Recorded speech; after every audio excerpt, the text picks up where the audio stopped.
nyertes. A Szent István halálát követő időszakban polgárháború gyengítette a fiatal keresztény államot.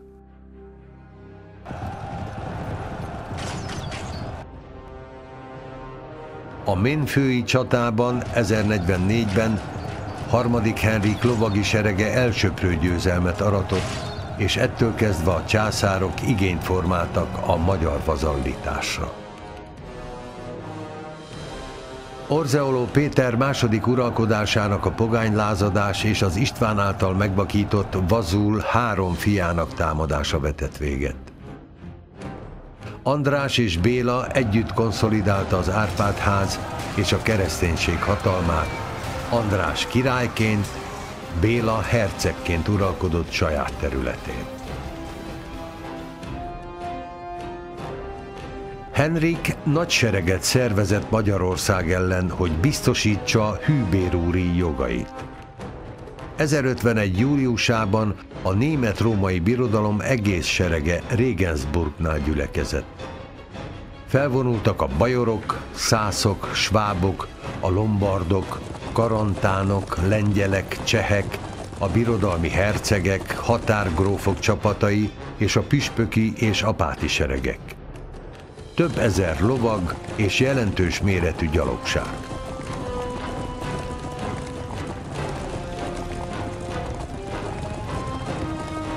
A magyar hadseregben ekkor még elsődleges szerepe van a könnyű lovasságnak. Az ispánsági birtokok katonasága és a gyepümenti népelemek többsége még a régi harcmód szerint íjjal, távolról igyekszik ellenfelét legyőzni. Már nem olyan összeszokottak a nagyobb lovas egységek, mint régen. A fő csapásmérő erő már a nehéz lovasság. A német sereg 2 irányból közeledett az ország szíve felé. Az egyik sereg a Dunán érkezett. Gebhard regensburgi püspök flottája Győrig hatolt előre. Onnan várta a további fejleményeket. Henrik a fősereggel Stájerország felől tört be a Dunántúlra. A magyar sereg, melynek tényleges vezetését a harcos Béla herceg látta el, a német sereg várható útjában a felperzselt föld taktikáját követte. Semmit nem hagytak a támadó útjában. A puszta földeken Henrik serege éhezett. Lóállománya drasztikusan fogyott.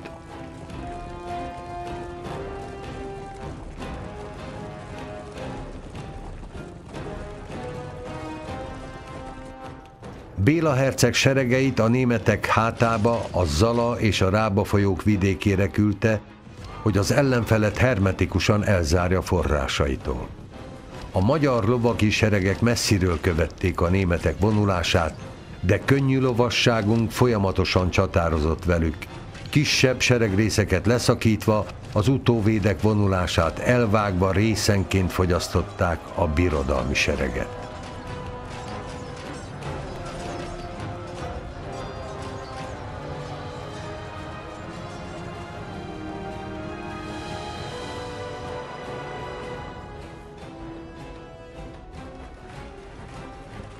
A német sereg éhezve tette meg a nyomorúságos menetet Székesfehérvárig. A dunai német sereg és a flotta ugyanakkor semmit nem tudott a fősereg támadásáról, a levélvivőket a magyarok mind elfogták. Állítólag hamis levéllel üzentük meg Gebhard püspöknek, hogy azonnal forduljon vissza Németföldre.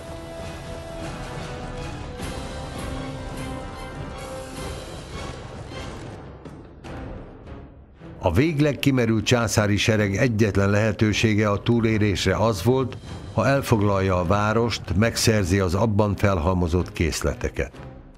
Az erős ellenállás láttán azonban néhány napos ott táborozás után kénytelen volt megkezdeni a veszélyes visszavonulást a Vértes hegység felé, ahol már mozgásképtelen volt. Ottani megerősített táborában megette maradék lovait és várta a magyar támadást. A magyarok azonban nem siették el a dolgot.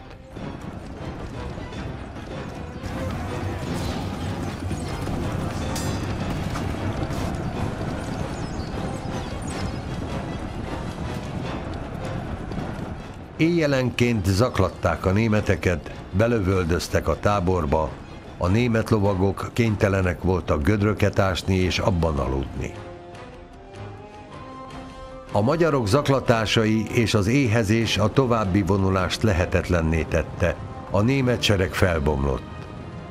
Kiki maga próbálta menteni életét, eldobált vértjeik messze hirdették a magyarok győzelmét a vértes dombjain.